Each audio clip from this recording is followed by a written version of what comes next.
Okay, so Assalamu alaikum. My name is Sarayan, and today we'll be solving paper 2 of biology of October November 2025.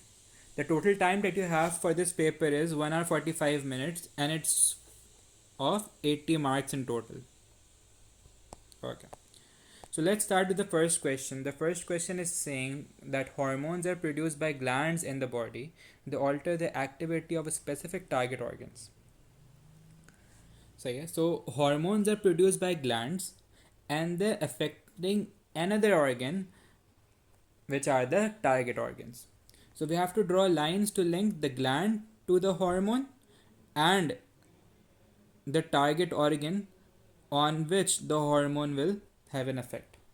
So, so we have to draw 6 more lines to complete the chart.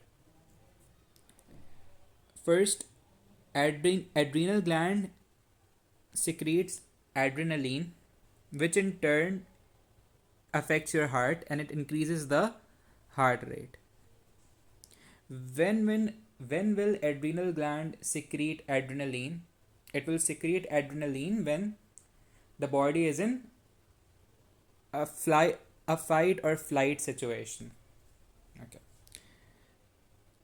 Next you have ovary. Ovary produces progesterone which affects the uterus. It increases and maintains the uterine lining.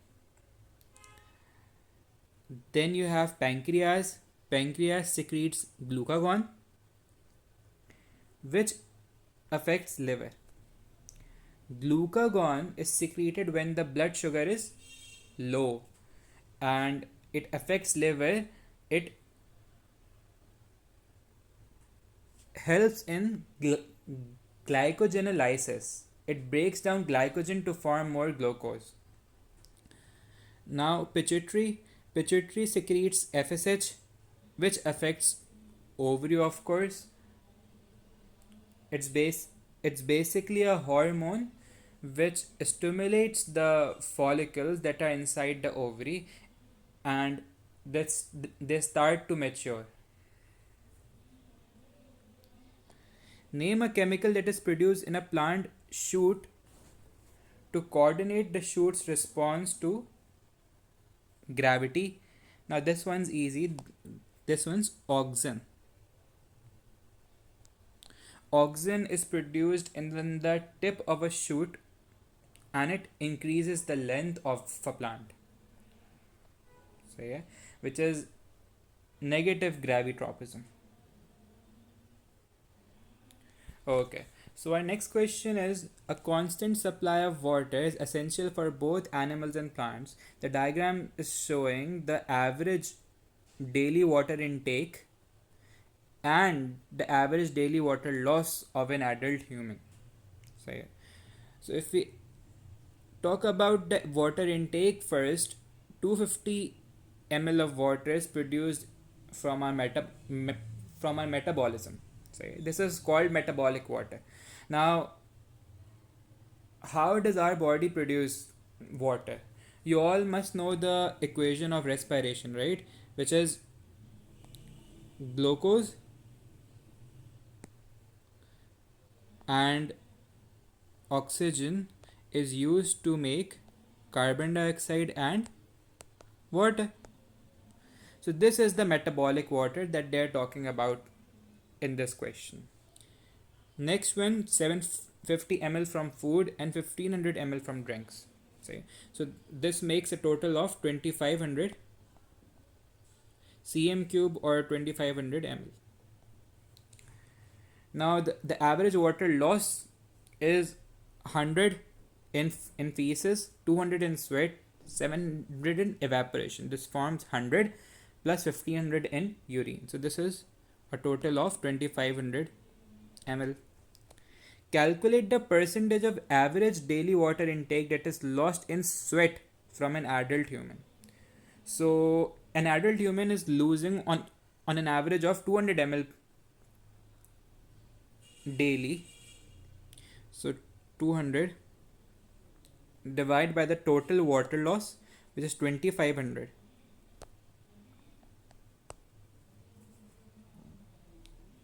Now this will give you an answer, which is,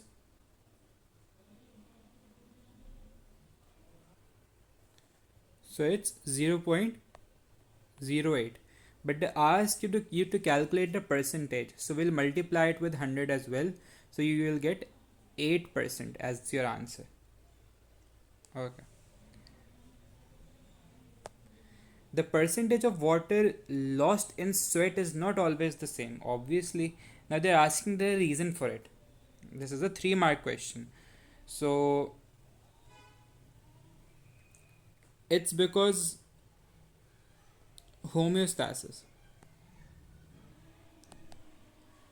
Now, what is homeostasis? Homeostasis is the maintenance of your internal body environment, and the body is under different conditions always. For example, if a person is standing out in the sun, he'll feel hot and he'll produce more sweat.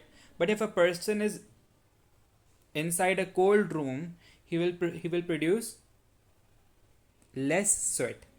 So yeah.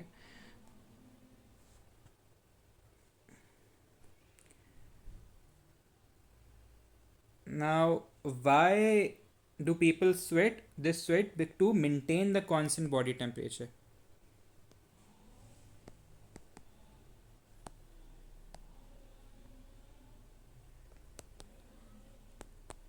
Means,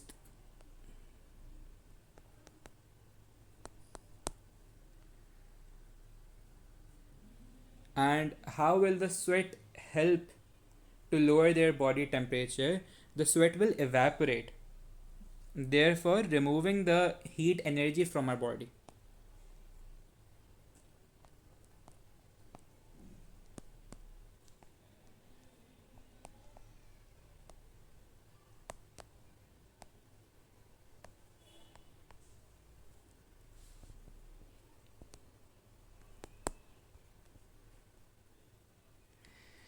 So this is the reason why people sweat, right?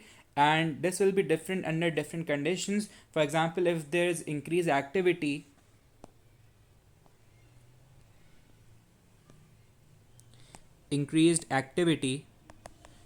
or if there's an increase in the surrounding temperature, this means that the body will produce more sweat.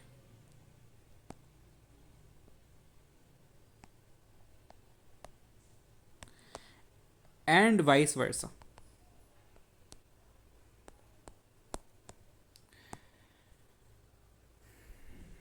Apart from this, if the volume that is lost during other processes, for example, feces, uh, evaporation from lungs, and urine, then the volume of water being lost in the sweat will also change. So yeah. So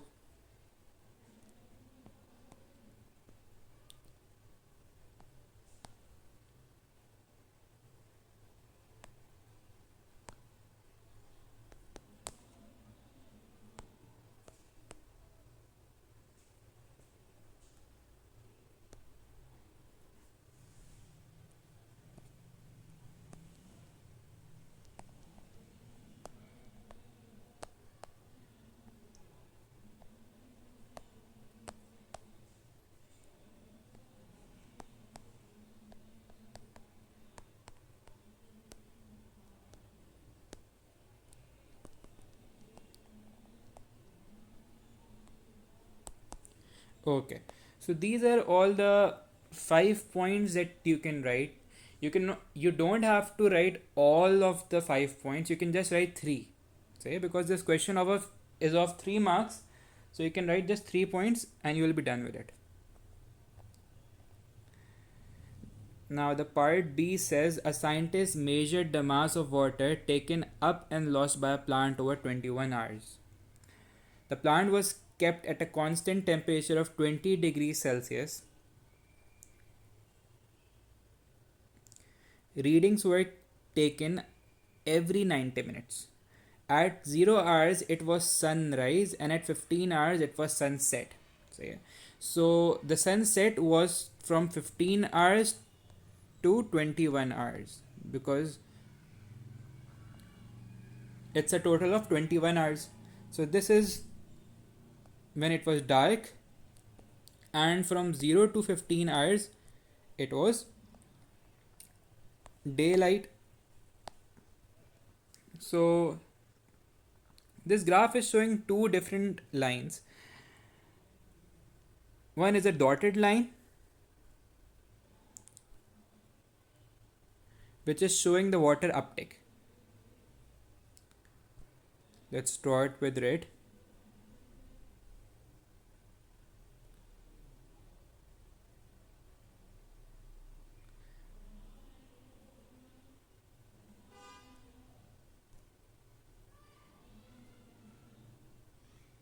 This one is showing the water uptake, and the other one is showing water loss.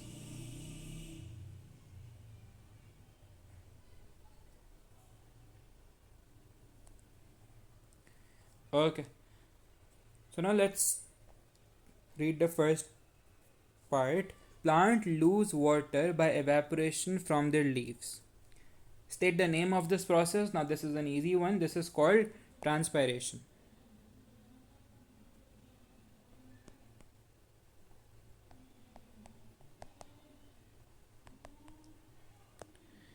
Explain the shape of the curve of water loss from the plant over the 21 hours of the experiment.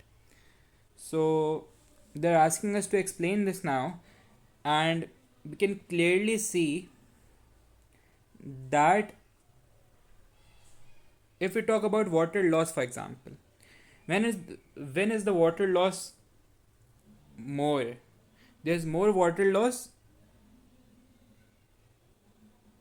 in this portion, right? There's more water loss till here almost, and then after a certain point the water loss is decreasing. So why is that? It's because after the 15 hours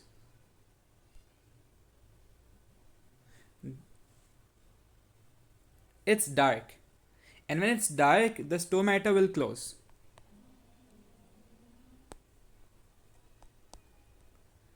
And when the stomata is closed, water vapors can't go outside, so the water loss will decrease.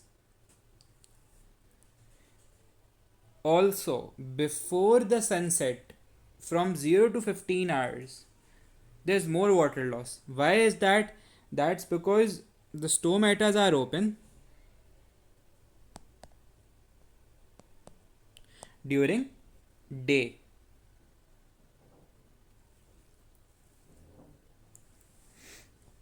Moreover, when there is greater light intensity, it will lead to faster evaporation, which will cause more diffusion.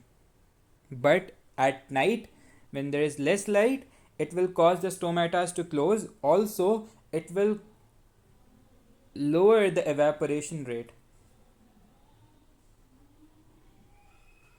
which will lead to less diffusion of water vapors outside the leaves. So this is exactly what you will write in your answer.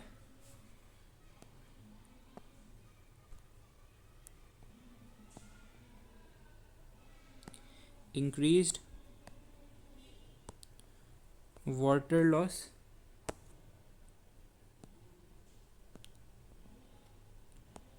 during day. You can write from 0 to 15 hours as well, as the stomata are open and there is a decreased water loss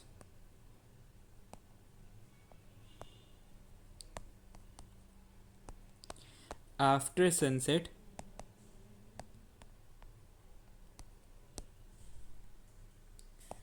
from 15 to 21 hours. Moving on to the next question, which is saying explain why the shape of the curve of water loss is very similar to the shape of the curve of water uptake. Now that's obvious as well, because when water leaves the leaf through the stomata, what happens is that it reduces the water potential of the leaves, which causes the water in the xylem to move up into the leaves. This is known as transpirational pull. And why is this? This is because water molecules have strong forces of attraction, strong cohesive forces among their molecules, which will cause the water to move up when it goes out from the leaf. So you can write many points here. You'll write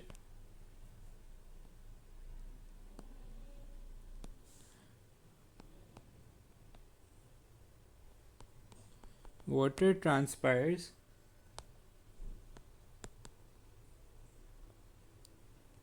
from leaves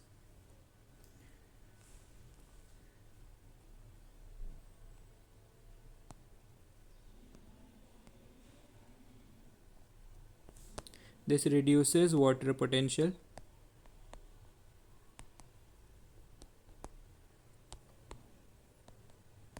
of the leaf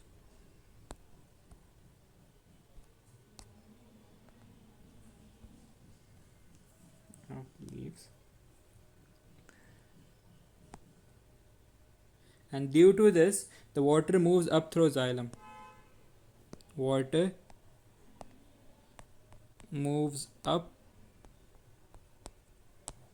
through xylem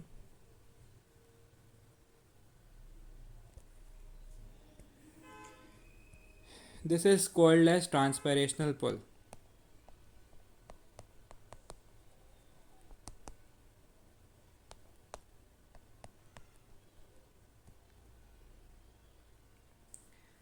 And the reason behind transpirational pull is there are forces of attraction between the water molecules.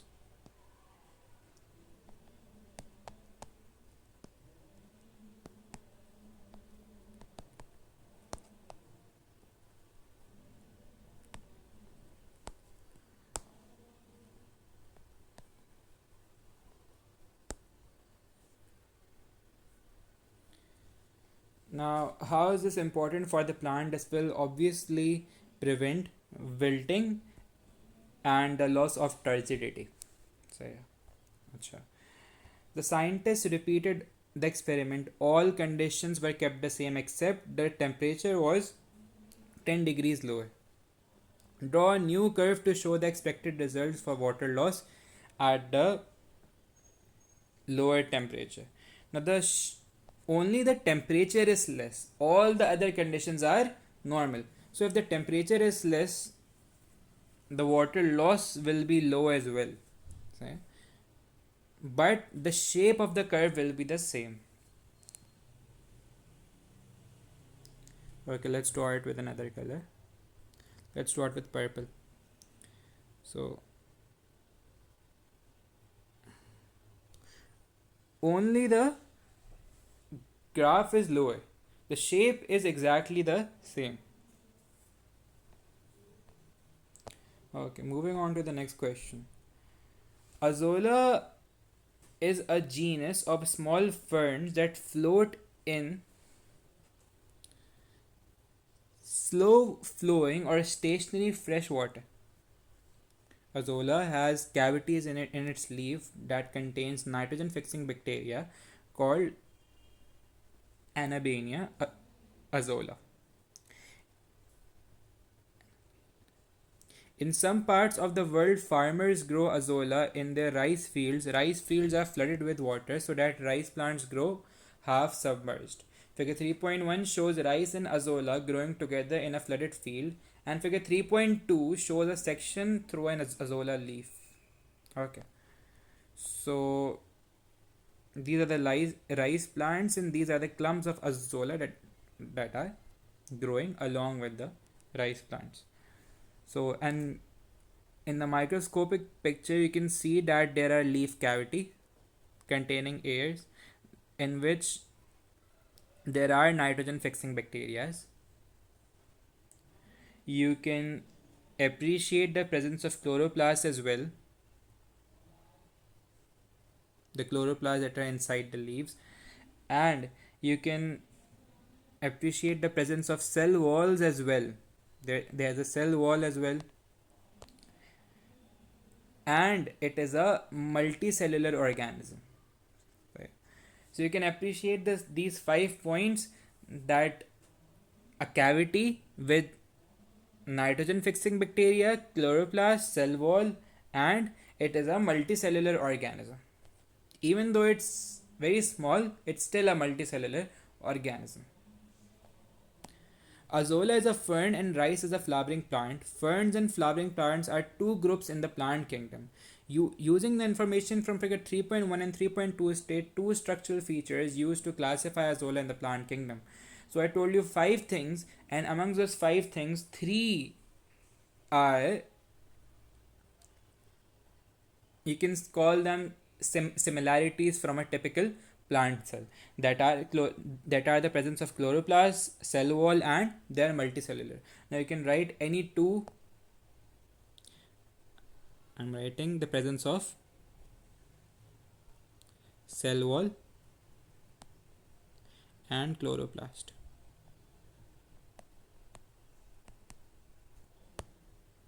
Okay. Complete the sentences below. Rice plants reproduce sexually, and after pollination they produce dash. Now what happens after pollination? Seeds or fruits are produced. Say, because after pollination the ovary becomes the fruit, right? And the ovule becomes the seed. So you can write either of these.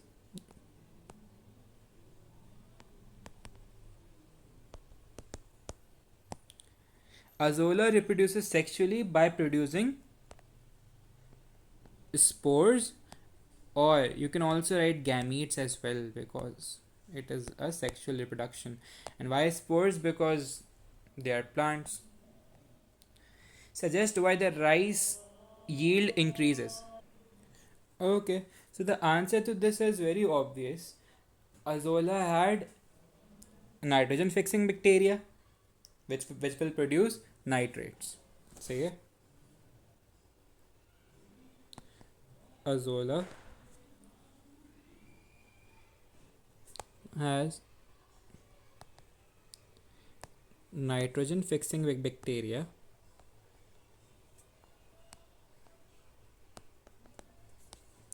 which will produce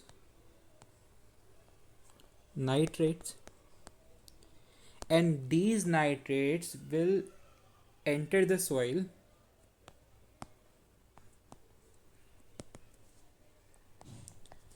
and they will be absorbed by the rice plants.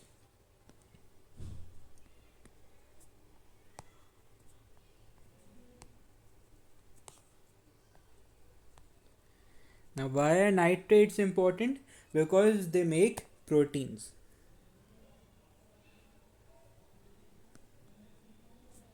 And why is protein important? Because it will help the plant to grow. So they are important for growth. Azolla can grow very quickly. It can remove as much as 1.5 kilograms per meter square per year of carbon from the atmosphere. Describe how azolla removes carbon from the atmosphere. Now, how does plant remove carbon from the atmosphere? A plant removes carbon by producing carbon dioxide. It will produce carbon dioxide. Oh, it will sorry it will remove carbon dioxide from the atmosphere. It will use carbon dioxide for photosynthesis to make glucose. So how does azolla remove carbon from the atmosphere? It removes carbon dioxide.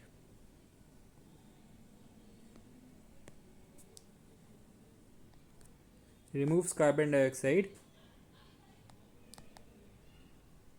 from the atmosphere. And how does it use carbon dioxide? It uses carbon dioxide for photosynthesis so that it can make glucose,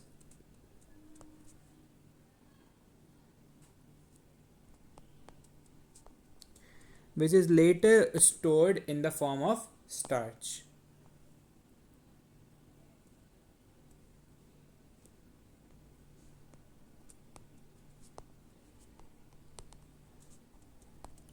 You can tell a little bit about photosynthesis here as well, that along with carbon dioxide water is used.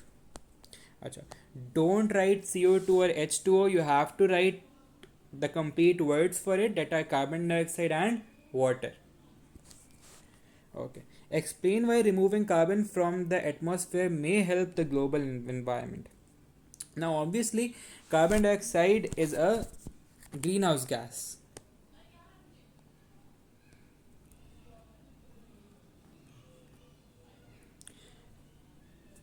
Carbon dioxide is removed, and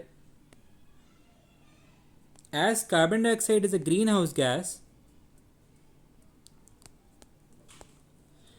because of removing this will decrease the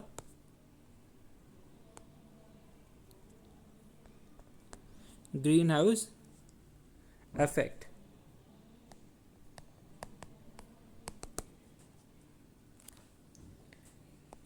Now, how is this necessary? How is this important? This is important because this will reduce global warming, and it will reduce the effects of global warming as well. For example, climate change, flooding, and things like this.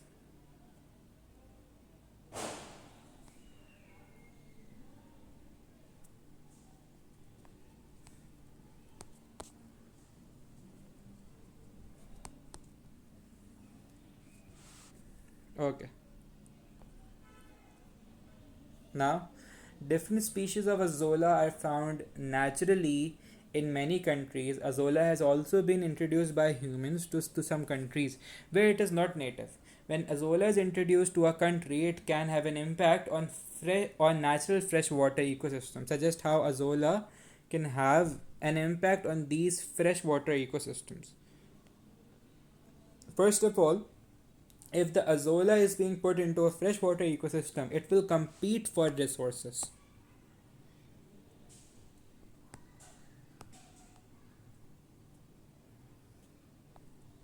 There will be competition for natural resources. For example, azolla is a plant, it needs nitrates, right? So it will, let's say, compete for nitrates. Now, the other plants that are growing there will have less nitrate for themselves. Moreover, they don't have any natural consumer.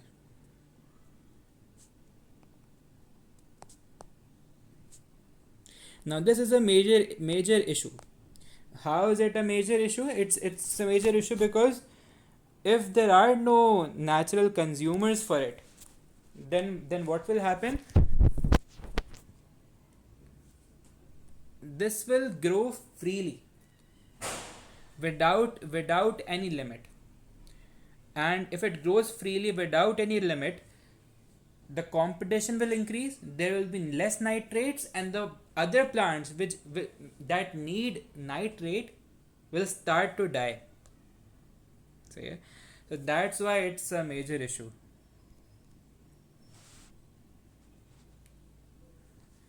Moreover, if you're putting anything new that is being brought from somewhere else, it may contain new diseases. So it can bring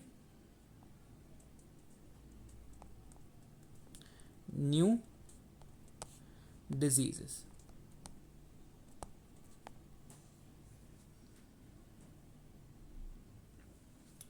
It can also cause eutrophication,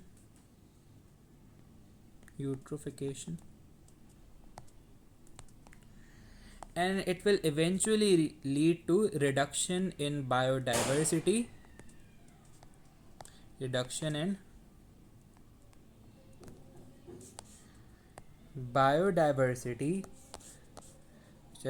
which is the loss of species that are competing with azolla. Okay, so you do not have to write all these points. You can just write 3 because this is a 3-mark question. Now question 4, it says lipases are enzymes produced by animals, plants and microorganisms. Lipases from different species can have different chemical structures. Okay, all enzymes are biological catalysts. Explain what is meant by the term catalyst. Okay, so catalyst is something that speeds up a chemical reaction.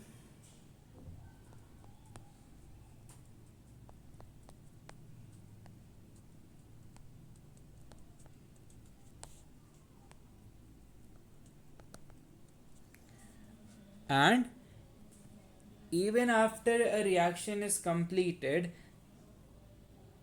the catalyst remains unchanged, not changed at the end of a reaction. So these are the 2 properties of catalyst. Now lipase is a digestive enzyme in humans. We all know this very well. And name an organ that secretes lipase into the duodenum. Now this organ is pancreas. Achha. Name the substrate and products of lipase. Substrate of lipase is obviously lipid or fat. You can write any of them. Both are the same things almost. And products are fatty acids and glycerols.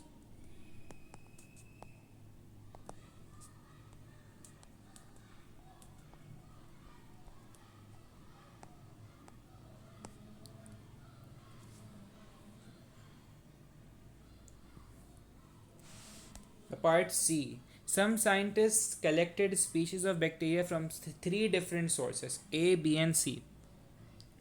The scientists investigated how temperature affected the activity of the lipase produced by the bacteria collected from the three different sources. They wanted to find a source of lipase that could be used in biological washing powders. So in this graph there are charts for 3 different types of lipases produced by 3 different sources: source A, source B, source C. So you can see the highest activity of lipase for source A is here. The highest activity for lipase for source B is here, and the highest activity of lipase for source C is it's here at 75, but for source B it is at 60 degrees, and for source A it is at 40 degrees Celsius. Sorry. Okay. Using the figure 4.1, discuss the results from this investigation. Now this is a 3-mark question. You can write just 3 points about all the 3 enzymes that are being showed. Sorry, the enzyme is the same about all the 3 sources.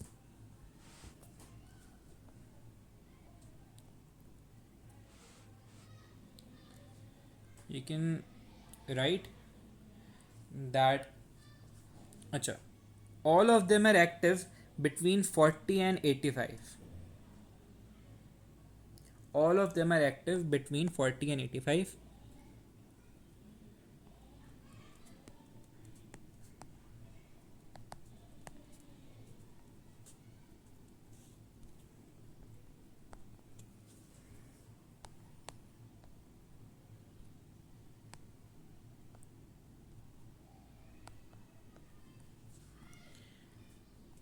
Lipase from source A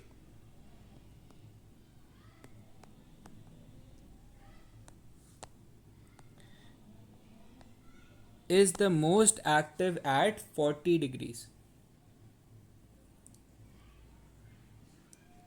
So 40 degrees Celsius is the optimum temperature for lipase from source A.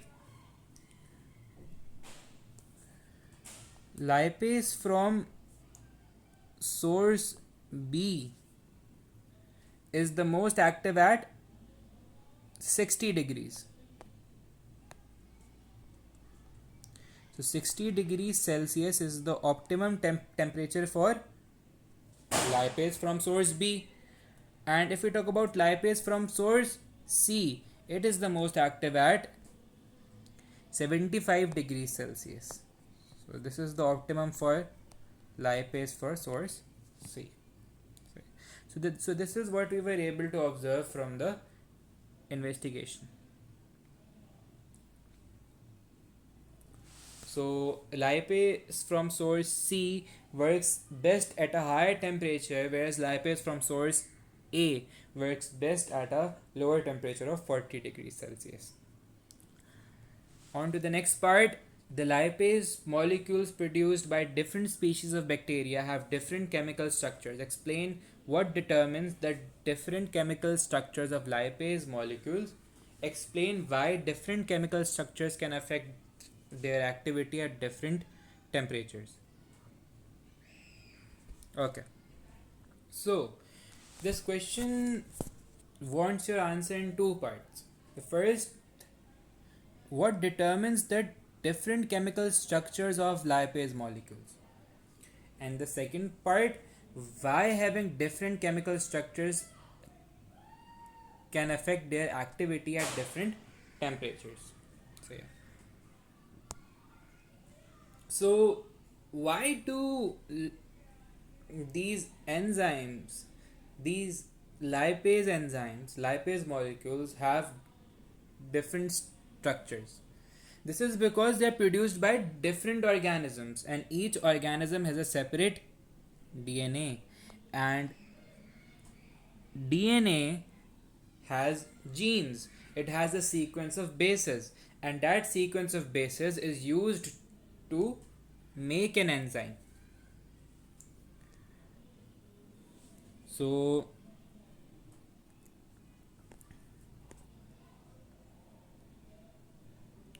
DNA codes for protein,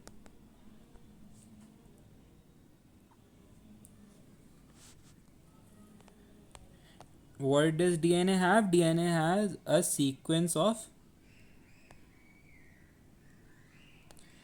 bases.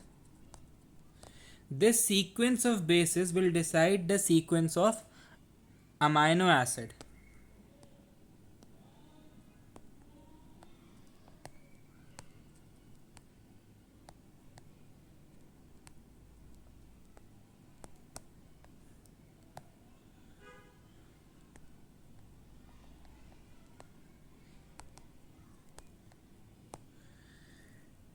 And this sequence of amino acid will determine the shape of a protein.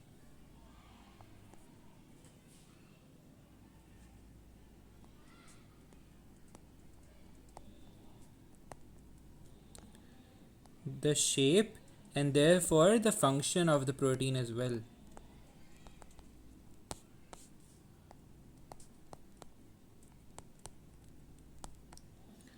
So this answers our first question, what determines the different chemical structures of the lipase molecule. Now what about the second part? What's it saying? It's saying कि why having different chemical structures can affect their activity at different temperatures.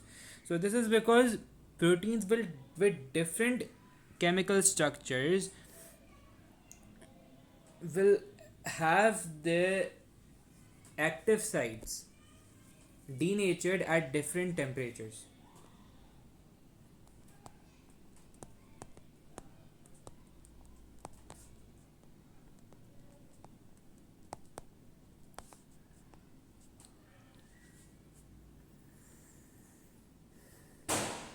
Active sites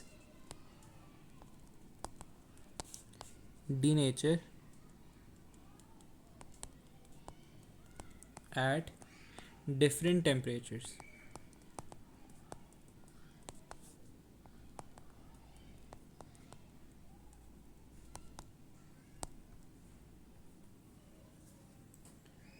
Now moving on to the next question. A sample of human blood is put in a small tube. The tube is placed in a centrifuge which spins it around very fast to separate the components of the blood. The denser components of the blood collect at the bottom of the tube. Figure 5.1 shows the composition of the sample. So there are three things that are being showed here: a red liquid at the bottom, a white liquid in the center, and a pale yellow liquid in the start. So the red liquid is obviously the red blood cells, the white liquid is obviously the platelets and the white blood cells. What about the pale yellow liquid? That is your plasma.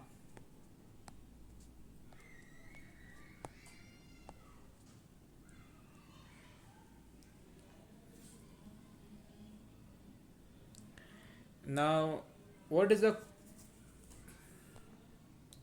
composition of plasma? It is made up of proteins dash and solutes. So 91% of it is water. Most of it is protein, 91% is water, and solutes are 2%. Proteins are the examples are antibodies or insulin, whereas the examples of solutes that we have to write. So there are many solutes. You can write any three. I'll write all of them just in case. Glucose, amino acids, urea, mineral ions,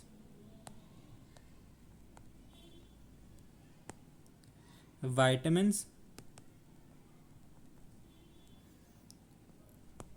fatty acids, and glycerol or glycerol. Okay, so these are, I have written 6 names. You can write any 3. So we have completed the chart. Now suggest why the red blood cells are more dense than the white blood cells. Now this is very obvious as well. Red blood cells have what they have they have hemoglobin. Do white blood cells have hemoglobin? No, they don't. But red blood cells have hemoglobin. They have iron. They have less water in them. So that's why they are more dense than white blood cells. Now you can write any 2. So I'll go with the hemoglobin and the presence of iron. You can also write that it has less water. Okay. Part B. Part B says the ABO blood groups in humans are determined by 3 alleles: IA, IB, and IO. So yeah. There are 4 blood groups according to the phenotype, but 6 different genotypes for the ABO blood group. The complete table 5.1 to match the blood groups to their possible genotypes. Okay. So for the blood group phenotype A, the possible genotype is IAIA and IAIO.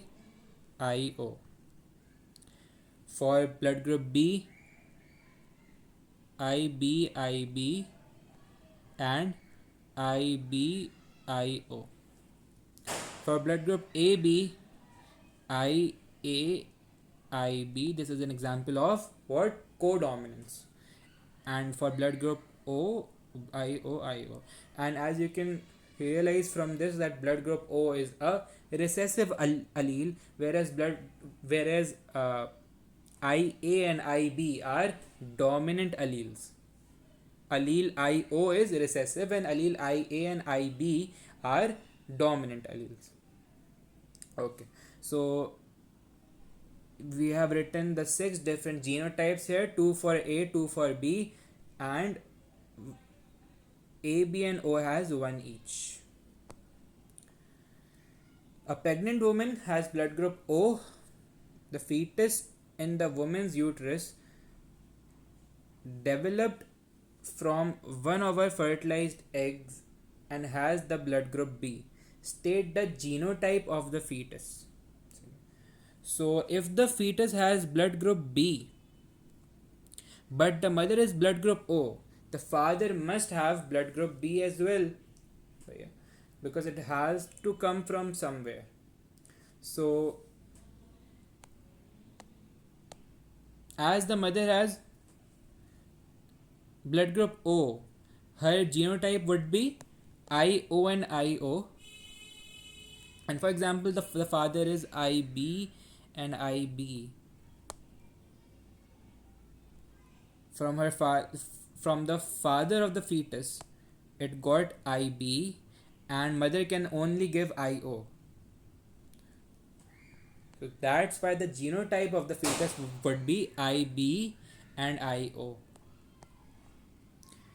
The woman and the fetus have different blood groups, so they have different antigens on their red blood cell membranes.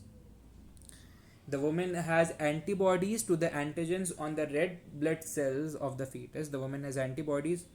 Explain why the woman's antibodies are not usually able to come into contact with the antigens of fetus. Because the placenta separates the two different blood streams, the bloodstream of the mother from the bloodstream of the fetus. The placenta separates them.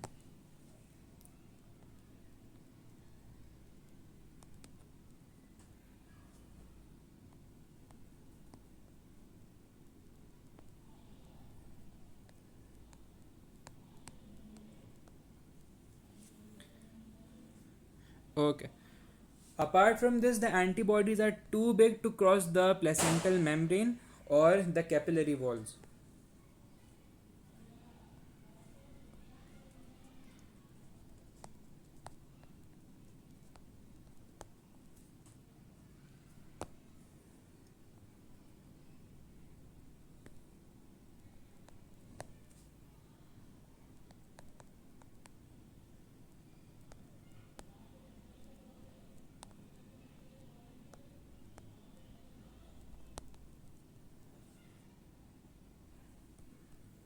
Okay. You can write any 3 from this. On to the next question.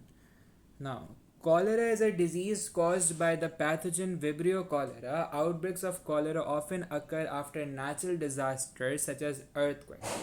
Vibrio cholera is a microorganism. Name the type of the microorganism. We all know that Vibrio cholera is a bacteria.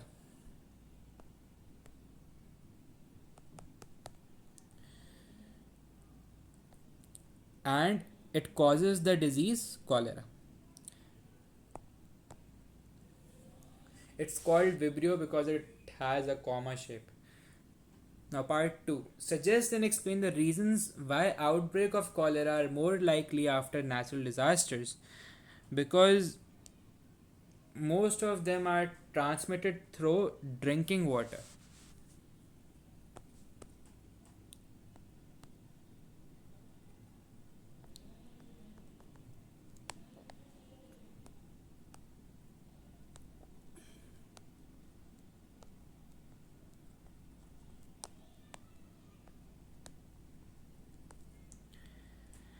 And after a natural disaster, there is poor sanitation.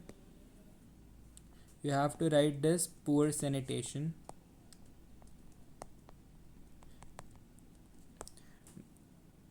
Because when there's poor sanitation, the water supplies are contaminated.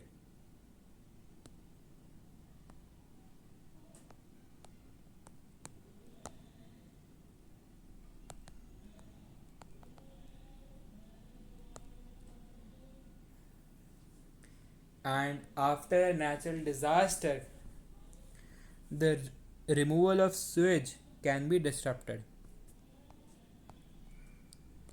Removal of sewage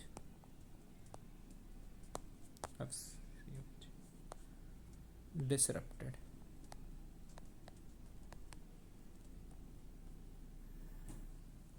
This creates difficulty for people in maintaining personal hygiene and in waste disposal.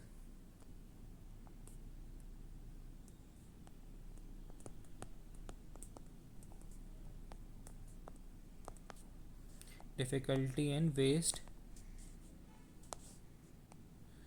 disposal and maintaining personal hygiene.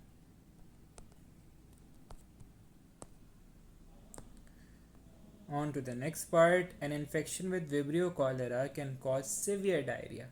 This can be treated by giving the patient a solution to drink. Figure 6.1 shows the ingredients of a standard solution. Water is 1000 ml, which is 1 liter. Sodium chloride is 3.5 grams. Potassium chloride is present, 1.5 grams. Trisodium citrate dihydrate, 2.9 grams, and 20% glucose. So it's a solution which is mostly made up of water, and there are some solutes in it, some essential solutes in it, to replace the water that is being lost in diarrhea. Now, the question asks us explain how an infection with Vibrio cholera causes diarrhea. Now, this is easy. So, what happens is Vibrio cholera produces a toxin. Let's start with red. So, what it did, it produced a toxin. And due to that toxin, chloride ions will enter the small intestine. So the outline I drew is for small intestine. Now chloride ions are out in it. This will cause water to come into small intestine as well, because wherever the solutes go, water will follow, and this in turn will make the feces watery, which is called diarrhea. So I'm going to write this down now. Toxin. Cholera produces a toxin. This toxin will stimulate the release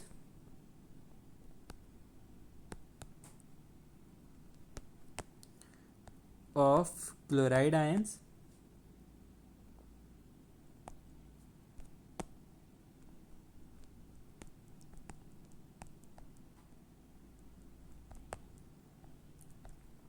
into small intestine. You have to mention the small intestine.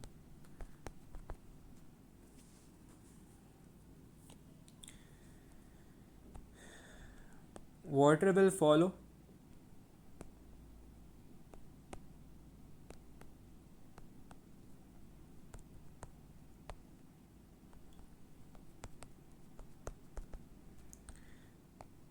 Because the water moves from high water potential to low water potentials.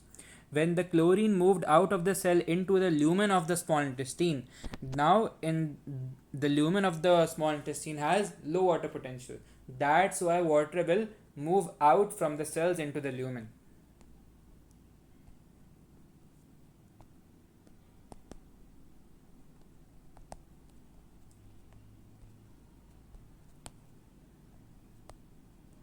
And what is this process called? This process is known as osmosis. Now this in turn will make the feces watery. So diarrhea is only different from normal feces because it has more water in it. Part 2, figure 6.1 suggests using figure 6.1 suggests by giving why giving the patient this solution to drink is an effective treatment for diarrhea. As I said before, it replaces the water that is being lost in the diarrhea, and it is replacing water as well as the chloride ions. You can see there is chloride as well, along with the other solutes that might be lost.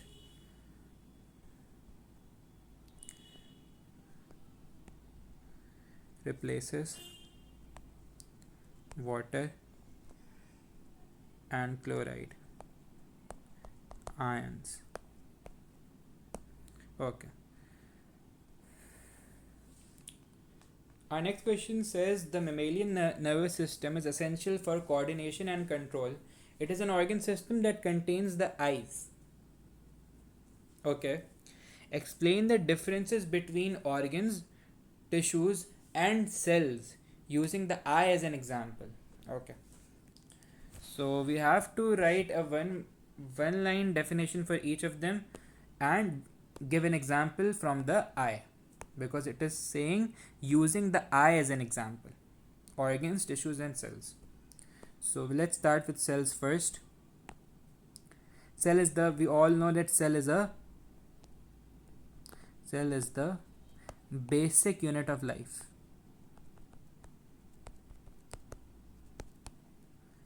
Basic unit of life. And you can give an example from the eye. For example, the light receptors. Can you name the light receptors? The light receptors are rods and cones.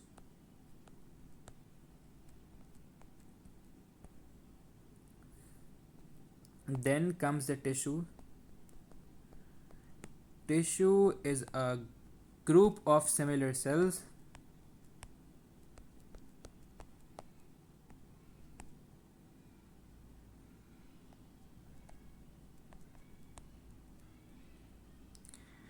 with similar structure or function. And the example that you can give in tissue is retina, cornea, sclera and iris. Sclera, iris, and conjunctiva, etc. You only have to write one.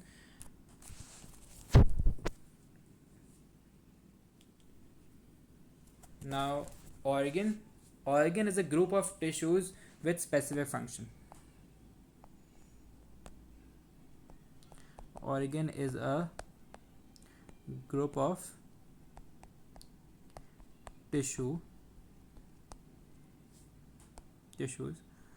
with specific function.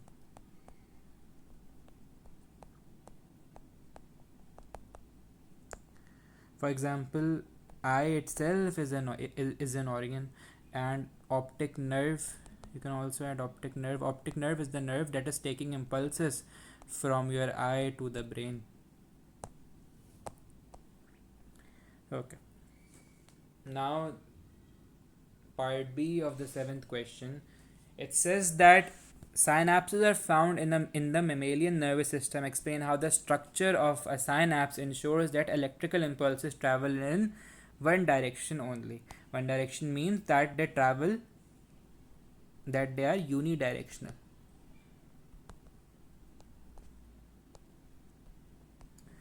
Okay. You may use the outline of a synapse to illustrate your answer. Okay. Okay. So as we know, they gave us the direction of travel as well. Now we know that this is a presynaptic membrane.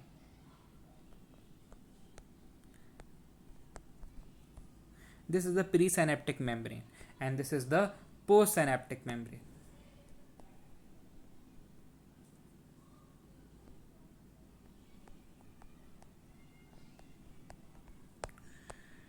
What is a synapse? Synapse is where two neurons meet with each other. Okay? Where two neurons meet with each other, and it is made up of a presynaptic membrane, a postsynaptic membrane, and a synaptic cleft, which is the space in between the two neurons. Synaptic cleft. Okay. So in the presynaptic membrane, there are vesicles containing neurotransmitters. And when a nerve impulse comes, it will attach the vesicles onto the membrane, and this will cause the release of these neurotransmitters into the synaptic cleft.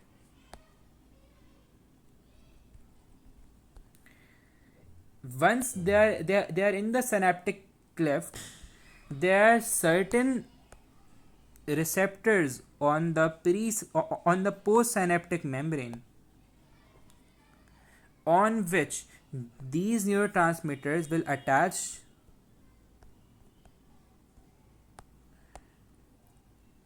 causing the nerve impulse to be transmitted on to the next neuron. Okay, so you can write it down here that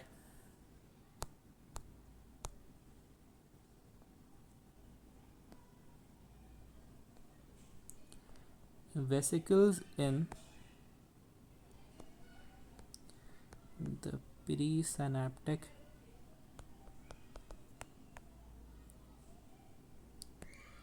neuron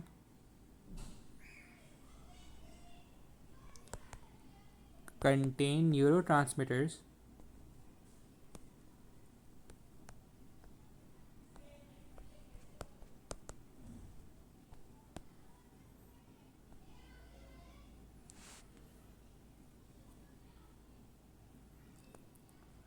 vesicles.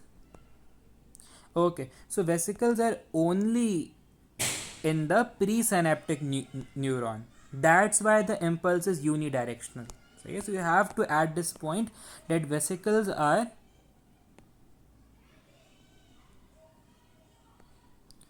only on one side of the synaptic cleft.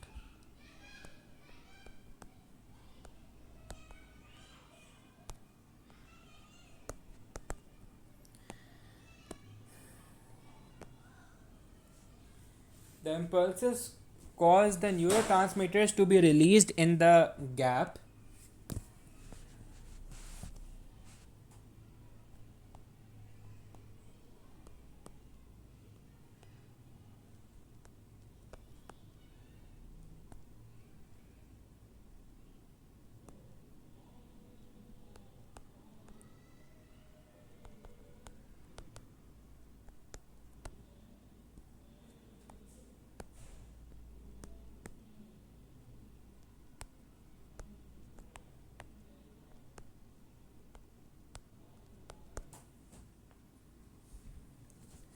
and then the neurotransmitters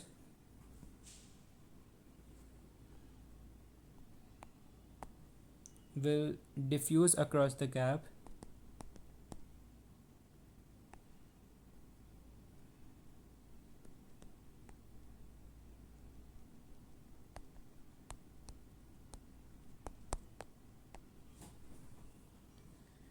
and they will bind to the receptor protein.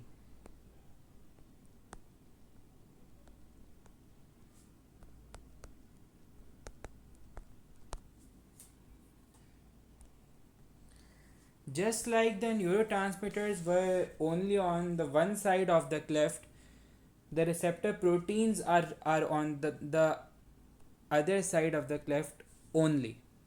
So yeah.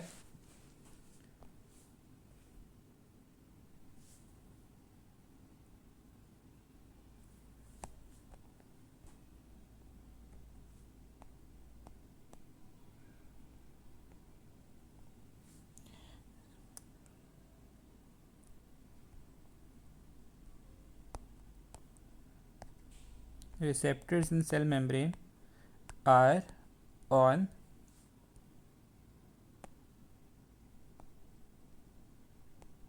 the other side of the cleft or the gap, both are the same thing, cleft only. Okay, so these are your 6 points for your 6 mark answer, and with this we end the paper.